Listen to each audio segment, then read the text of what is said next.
Il y a plus de 2 siècles, en l'an 1785, le fleuve Mékong devint le théâtre d'une guerre que le monde n'oubliera jamais. De l'Ouest arriva la fureur d'un empire.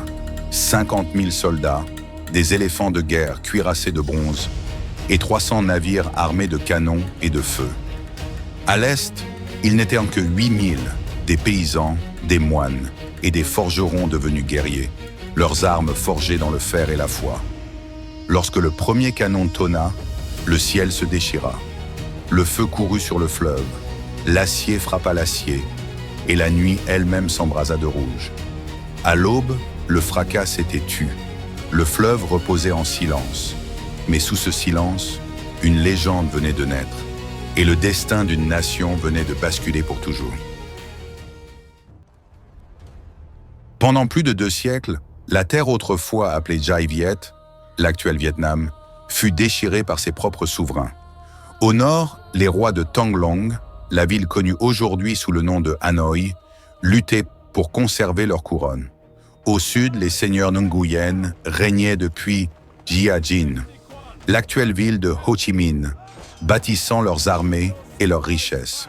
2 familles, 2 puissances, un seul pays coupé en 2.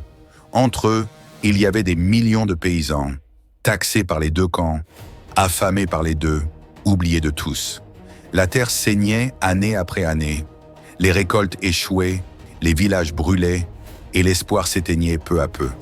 Tandis que les nobles festoyaient dans des salles dorées, les paysans grelottaient de faim, regardant leurs champs se dessécher sous le soleil. Les fleuves coulaient en silence, mais sous leurs eaux calmes, la colère montait, lente, profonde, irrésistible, comme le tonnerre grondant derrière les montagnes. Puis dans les collines escarpées du Tai Son, au centre du Vietnam d'aujourd'hui, la tempête éclata enfin. 3 frères, Nguyen Naq, Nguyen Lu et Nguyen Hue, naquirent de cette terre même. Ils n'étaient ni princes ni nobles, seulement les fils de pauvres paysans témoins de trop de souffrances. Ils avaient vu les soldats piller les villages au nom de l'impôt, les enfants mourir de faim, tandis que les seigneurs buvaient du vin. Une nuit, sous un ciel en feu, ils jurèrent devant le ciel et la terre. « Si personne ne combat pour le peuple, alors nous le ferons. » Ce serment se répandit comme l'éclair dans la nuit. Les paysans forgèrent des armes à partir de leurs charrues. Les moines sonnèrent les grandes cloches des temples pour appeler au combat. Les femmes transportèrent la nourriture vers les camps cachés, et les marchands firent passer le fer et le sel en secret. Chaque village devint une forteresse, chaque cœur une flamme. Ainsi naquit la rébellion des Tai Son. Ce n'était pas une guerre pour un trône, mais une guerre pour la justice, pour la survie, pour le droit de vivre libre. Des montagnes à la mer, des bannières rouges s'élevèrent comme une aube nouvelle. Les anciens seigneurs tremblèrent, leurs palais se fissurèrent, et l'ordre ancien commença à s'effondrer sous le grondement du peuple. Parmi les 3 frères, Nguyen Hue brillait le plus. Il combattait non seulement par l'épée, mais aussi par l'esprit, vif, audacieux, brillant. Il comprenait le rythme des batailles, les failles des empires et la force de l'unité. Sous son commandement, les armées Tai Son écrasèrent les seigneurs Trinh du nord et les seigneurs Nguyen du sud, mettant fin à 2 siècles de guerre civile. Pour la première fois depuis des générations, Dai Viet se tenait uni. Mais la paix ne dure jamais là où l'ambition survit. Au sud lointain, le prince vaincu Nguyen An, dernier héritier de la lignée Nguyen, refusa de se soumettre. Chassé de ses bastions, réfugié dans les marais du delta du Mékong, il rêvait de vengeance. Désespéré de reconquérir son trône, il envoya des émissaires vers le royaume du Siam, l'actuelle Thaïlande, pour mendier soldats et or. Le roi siamois accepta, non par loyauté, mais par cupidité. Il voyait là l'occasion de s'emparer des riches terres du sud du Dai Viet pour lui-même. À la fin de l'année, plus de 50 000 soldats siamois et des centaines de navires de guerre traversèrent le golfe de Thaïlande. Lorsque leurs voiles noires apparurent à l'horizon, les pêcheurs s'enfuirent terrifiés, disant que la mer elle-même s'était changée en acier. Les Siamois prétendaient rétablir un roi légitime. Mais partout où ils passaient, ils laissaient derrière eux le feu et les cendres. Les villages brûlaient, les pagodes s'effondraient, et les cris des innocents résonnaient le long des grands fleuves du sud. À Binh Dinh, dans le centre du Vietnam, Nguyen Hue reçut la nouvelle. Debout devant une carte éclairée par les torches, il traça du doigt les lignes du Mékong. La salle devint silencieuse. Puis d'une voix calme, comme le tonnerre avant la tempête, il dit « Ils viendront par l'eau, que l'eau les engloutisse. » Cette phrase seule mit le feu à la guerre. Les tambours résonnèrent dans les vallées. Les paysans, les forgerons et les moines se rassemblèrent à nouveau sous les bannières rouges du Thaï Son. Leurs armes étaient vieilles, leurs armures légères, mais leur cœur était d'acier. Ils marchèrent vers le sud, à travers la jungle et la pluie, jusqu'au vaste et silencieux fleuve Mékong, là où le destin des empires les attendait. Et dans la brume de l'aube, l'eau demeurait immobile, silencieuse, infinie, en attente. Bientôt, elle deviendrait la tombe d'un empire. La nouvelle de l'invasion siamoise se répandit comme une traînée de poudre. Plus de 50 000 soldats du Siam, des vétérans aguerris par des années de guerre, avaient traversé le golfe de Thaïlande. Leur roi avait envoyé ses meilleurs généraux, menant des éléphants de guerre, de l'artillerie et des centaines de navires hérissés de canons. Ils étaient disciplinés, confiants et lourdement armés, forts de leur conquête à travers toute l'Asie du Sud-Est. Leur force résidait dans le nombre, la puissance de feu et l'arrogance. Mais leur faiblesse était plus grande encore. Ils venaient de pénétrer dans une terre qu'ils ne comprenaient pas. Le delta du Mékong, aujourd'hui la province de Tiên Giang, dans le sud du Vietnam, était un labyrinthe de rivières, de marais et de canaux cachés. Pour les étrangers, c'était un dédale sans fin. Pour le peuple vietnamien, c'était une carte vivante, chaque courant et chaque banc de sable aussi familier que les lignes de leurs mains. Les Siamois avançaient en conquérant, les Vietnamiens se déplaçaient comme le fleuve lui-même, silencieux, fluide, irrésistible. Face à eux se dressait l'armée des Tay Son, à peine 20 000 hommes. Mais parmi eux régnait l'unité, la discipline et le génie d'un seul homme, Nguyen Hue. Il savait que la victoire ne viendrait pas de la force, mais de la sagesse, de la précision et du pouvoir de la terre elle-même. Là où les Siamois voyaient le chaos, ils voyaient une opportunité. Ils ne combattraient pas leur armée de front. Ils feraient du fleuve son arme. Pendant des jours, les éclaireurs lui rapportèrent sur la progression ennemie. Les Siamois divisèrent leurs forces, occupant Mai Tho, l'actuel Tiên Giang et les villages alentours. Leurs navires de guerre encombraient les voies d'eau. Leurs soldats dressaient des camps sur les deux rives, ricanant de la facilité avec laquelle la terre semblait se soumettre. Ils croyaient déjà avoir gagné. Mais loin à l'ouest, dissimulés parmi les forêts de mangroves, de Rashgam et Kso Aimut, les préparatifs de Nguyen Hue touchaient à leur terme. Il transforma le delta paisible en une forteresse de nature et de feu. Des milliers d'hommes travaillaient jour et nuit, dans un silence absolu. Les forgerons fondaient le bronze pour façonner de nouveaux boulets de canon, leurs marteaux résonnant comme le tonnerre dans la nuit. Les artisans renforçaient les berges avec du bambou et de la boue pour stabiliser les grosses pièces d'artillerie. Les ingénieurs construisirent des radeaux chargés de jarres d'huile, de soufre et de paille, attachés sous le courant comme des serpents lovés, prêts à frapper. Chaque soldat connaissait sa place. Les archers se cachaient parmi les palmiers, flèches trempées dans l'huile. L'infanterie creusait des tranchées et plantait des pieux dans le lit du fleuve. Les bateliers équipaient leurs jonques de guerre pour glisser en silence dans l'obscurité, les rames enveloppées de tissus pour étouffer tout bruit. Vu du ciel, le Mékong paraissait paisible, ses eaux d'argent reflétant les étoiles. Mais sous ce calme, des milliers d'hommes préparaient l'enfer. La veille de la bataille, l'air devint lourd et étouffant. L'odeur de la pluie se mêlait à celle de l'huile et de la poudre. Les bannières des Tay Son, teintes de rouge et d'or, flottaient le long des rives comme des langues de feu. Chaque homme était prêt, soldats pieds nus, paysans et moines, tous sachant qu'à l'aube viendrait la gloire ou la mort. De l'autre côté du delta, les généraux siamois buvaient du vin pour célébrer. Leur commandant, le général Chao Phraya Chakri, était un stratège chevronné qui avait déjà écrasé des royaumes.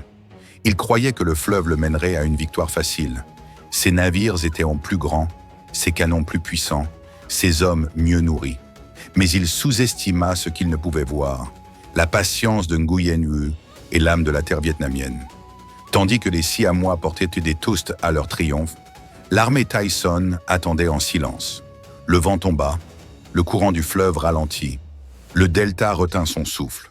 C'était le moment avant la tempête, l'instant suspendu entre le battement du cœur et le tonnerre. Et dans ce silence, la terre du Dai Viet se prépara à s'éveiller. Une nation de paysans, de soldats et de moines, armés non seulement d'acier, mais de foi, de ruse et de fureur, se tenait prête à transformer le fleuve en armes. À l'aube, chaque radeau était en place, chaque canon pointé, chaque torche prête à invoquer le feu qui marquerait l'histoire à jamais. Sous leur bannière, les Siamois dormaient, sans savoir que l'eau sous leur navire n'était plus leur allié. Elle attendait, froide, profonde, impitoyable. L'aube descendit sur le delta du Mékong. Une brume épaisse s'accrochait au fleuve, lourde de pluie et d'huile. L'eau lisse comme un miroir cachait la tempête prête à éclater. La flotte siamoise, plus de 300 navires de guerre, s'étendait sur le fleuve comme une cité flottante de bronze et de feu. Les bannières claquaient, les tambours grondaient et les généraux hurlaient d'orgueil, convaincus que cette journée leur apporterait la victoire. Aucun ne savait qu'ils naviguaient tout droit vers leur tombe. En tête avançait l'avant-garde siamoise, des éléphants de guerre montés sur des radeaux, escortés par des artilleurs et des mousquetaires. Derrière eux, des lignes sans fin de longues embarcations transportaient 10 000 soldats, leurs rames frappant l'eau en cadence parfaite. Le courant était calme, le vent favorable, tout semblait trop facile. Puis, sans avertissement, une explosion déchira l'aube. Sur la rive nord, une lueur rouge fendit la brume. Une deuxième détonation suivit, puis une troisième. Le fleuve se souleva tandis que d'énormes vagues frappaient dans les navires ennemis. Le bâtiment de tête vola en éclats, son mât se brisant comme du bois sec. Des cris d'horreur résonnèrent sur l'eau. Derrière les roseaux, l'artillerie cachée des Taïsons entra en action. Des obus de bronze incandescents traversèrent le ciel comme des étoiles filantes avant de s'abattre sur la flotte. Le fleuve tout entier explosa en une mer de feu. Les navires siamois s'embrasèrent, leurs débris dérivant sur le courant. La fumée devint si dense que le soleil disparut derrière elle. De l'autre rive, les canons de Xoaimut ouvrirent le feu à leur tour. Leur tir croisé enferma la flotte siamoise entre deux murs de flammes et de tonnerre. Les vaisseaux se percutèrent, leurs formations se disloquèrent. Chaque coup de canon soulevait des colonnes d'eau hautes comme des tours. Les mousquetaires siamois tiraient à l'aveugle dans la brume, incapables de distinguer l'ennemi caché. Puis vinrent les radeaux de feu. Descendant du méandre supérieur, les barges Tyson, chargées d'huile, de paille et de soufre, glissèrent silencieusement jusqu'à exploser en flammes. Lorsqu'elles percutèrent les navires ennemis, le fleuve s'illumina d'une lueur rouge sang. Chaque impact provoquait une éruption de feu et de fumée. Le Mékong tout entier trembla et le ciel s'assombrit sous les colonnes de cendres. Les éléphants de guerre, aveuglés et brûlants, poussèrent des hurlements terribles. Affolés, ils piétinaient tout sur leur passage, renversant les radeaux et précipitant des hommes dans les flammes. Les soldats siamois sautaient à l'eau, mais y trouvaient la mort, avalés par l'huile en feu flottant à la surface. L'eau, le feu, la fumée et le sang se confondirent en une seule couleur, le pourpre des enfers. Des deux rives, les bannières rouges des Thaïs s'en émergèrent de la fumée. Des dizaines de milliers de soldats avançaient ensemble. Les tambours de guerre tonnaient et les rangées de longues lances se dressèrent vers le fleuve. Les archers postés sur les hauteurs décochèrent des flèches enflammées qui tombèrent comme des pluies de météores. Chaque flèche s'abattait dans un éclat de feu, embrasant voiles et armures. À l'arrière de la flotte siamoise, la panique éclata. Les capitaines criaient de virer de bord, mais la marée avait changé. Le fleuve lui-même combattait pour Jaiviet. Les bateaux s'entrechoquaient, les cordages s'en mêlaient, les poudrières explosaient en chaînes. Les commandants hurlaient des ordres que plus personne n'entendait, leur voix étouffée par le rugissement des canons et des flammes. Au milieu du chaos, les forces fluviales, Taisong, surgirent des canaux cachés derrière l'ennemi. Leurs légères embarcations fendaient des intervalles entre les navires en feu, lançant des grenades, des lances et des jarres d'huile. Leur cri de guerre résonna dans l'enfer incandescent. Tuer les envahisseurs, pour Jaiviet! Le son était assourdissant. Une symphonie de guerre faite d'acier, de feu et de fureur. Sur les rives, l'infanterie Taisong se mit en mouvement. Ils couraient le long du rivage, prêts à frapper au moment décisif. Le ciel se teintait de rouge sang, la fumée montait en spirale, le vent tournait et le fleuve empestait l'huile et le sang. Et maintenant, la véritable bataille commençait. Les radeaux brûlaient encore, les canons tonnaient et les Siamois luttaient dans le chaos. Mais ce n'était que le prélude à la tempête. Bientôt, Nguyen Hue libérerait toute son armée et les envahisseurs du Siam seraient engloutis par une mer de feu et de vengeance. La fumée et les flammes dévoraient dans le fleuve. Les détonations des canons éclataient sur l'eau, résonnant comme le tonnerre entre les rives. Les radeaux en feu dérivaient au fil du courant, heurtant les navires et explosant en colonnes de feu. La lueur de l'incendie teintait le Mékong de rouge, une mer de sang fondu et d'acier. Au cœur de l'enfer, Nguyen Hue lança son assaut total. L'infanterie, la cavalerie et les forces fluviales avancèrent comme un seul corps. Depuis la rive nord, les phalanges de lanciers Taisong s'avancèrent dans les bas-fonds, boucliers levés, lances pointées vers les navires piégés dans le courant. Leur cri de guerre déferla comme la tempête. « Abattez-les! Pour Jaiviet !» Sur la rive sud, la cavalerie Taisong galopait le long du rivage, leurs lames étincelantes tranchant les soldats siamois, tentant de gagner la terre. Le fracas de l'acier et le roulement des tambours se mêlaient en une seule et même symphonie terrifiante. Les Siamois ripostaient avec désespoir. Les mousquetaires tiraient à l'aveugle dans la fumée, leurs balles sifflant dans l'obscurité. Les éléphants hurlaient de panique, piégés sur leurs radeaux en feu, projetant des hommes dans l'eau embrasée. Les artilleurs orientaient leurs canons vers la rive et tiraient sans voir. Mais chaque tir trahissait leur position. Et en quelques secondes, l'artillerie Taisong répondait. Les obus éventraient dans les ponts, déchirant les coques. Chaque explosion projetait au ciel des gerbes de feu et d'éclats de bois.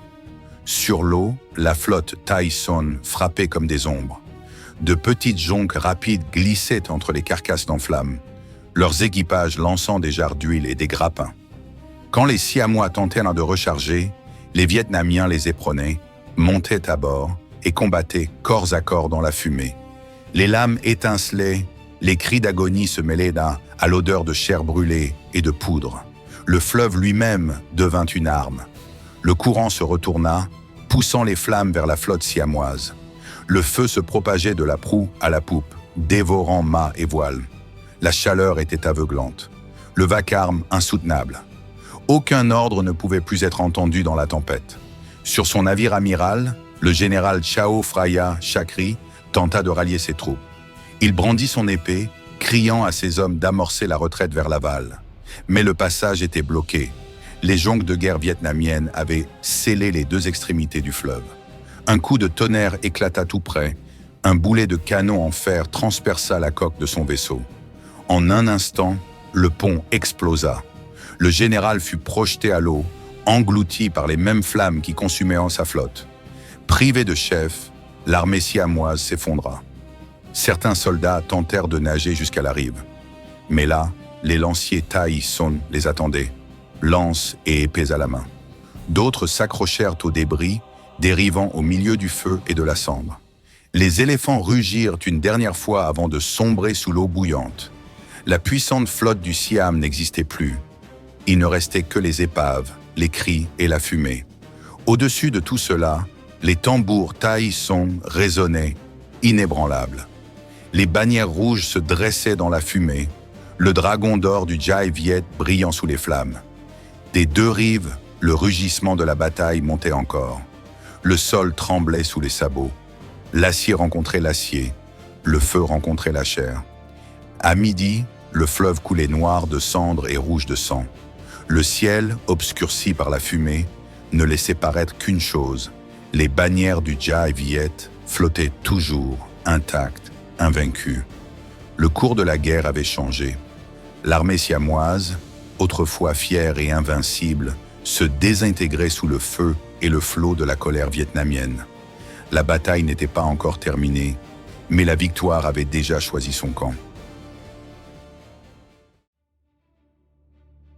Au crépuscule, le Mékong retrouva son silence. Le tonnerre des canons s'était éteint. Une brume lourde de fumée planait encore sur le fleuve, colorant le couchant d'un rouge sanglant. Là où s'élevait jadis une flotte entière, il ne restait plus que des débris, des poutres calcinées, des mâts brisés, des corps dérivant doucement au gré du courant. La puissante armée du Siam avait disparu, engloutie par les mêmes eaux qu'elle avait voulu conquérir. Les rives de Rash, Gam et Kso-Aimut étaient jonchées des vestiges de la guerre. Des morceaux d'armure étincelaient parmi les roseaux noircis par le feu. L'air humide portait l'odeur mêlée de fumée, d'huile et de mort. Et pourtant, au milieu des ruines, les soldats Tyson se tenaient droits. Leurs visages étaient marqués de suie et de sang, leurs yeux creux mais inébranlables. Ils avaient affronté un empire et ils avaient triomphé. Lorsque la lune se leva, Nguyen Oain chevauchait le long de la rive. Le vent emportait le crépitement des foyers mourants et les murmures des soldats soignant les blessés. Il mit pied à terre et marcha sur la terre noircie. Devant lui s'étendait le fleuve, vaste, silencieux, éternel. Longtemps, il ne dit rien, puis il inclina la tête, comme pour parler aux esprits des morts. Aucun mot n'était nécessaire. La terre elle-même semblait respirer à nouveau. La victoire de Rashgam, Kso-Aimut fut totale. Plus de 50 000 soldats siamois avaient envahi le Jai Viet. À peine quelques milliers revinrent. Les navires disparurent, les armes sombrèrent. Le Mékong devint leur tombe, et le nom de Nguyen Yue retentit comme le tonnerre à travers toute l'Asie. Dans les villages du delta, les cloches sonnèrent d'armes toute la nuit. Les pêcheurs allumèrent des lampes et les laissèrent flotter sur le fleuve, comme des offrandes aux morts. Le peuple du Jai Viet pleurait, non de chagrin, mais de fierté. Ils avaient vu ce que l'unité pouvait accomplir. Comment le courage, la stratégie et l'amour de la patrie pouvaient abattre même les armées les plus puissantes. Cette victoire fit bien plus que défendre une nation, elle transforma l'histoire. Pour la première fois, le monde vit le Jai Viet non comme un petit royaume, mais comme une puissance capable de défier les empires et de vaincre. Et dans le cœur du peuple, un nom ne s'effaça jamais. Nguyen Hue, le héros qui transforma le fleuve en feu et rendit à son peuple la fierté d'être libre. Les eaux du Mékong se mirent à couler de nouveau, calmes et infinies. Mais sous cette quiétude demeuraient les échos de la bataille. Un murmure porté par le temps, un rappel éternel. La liberté, une fois conquise, doit toujours être défendue.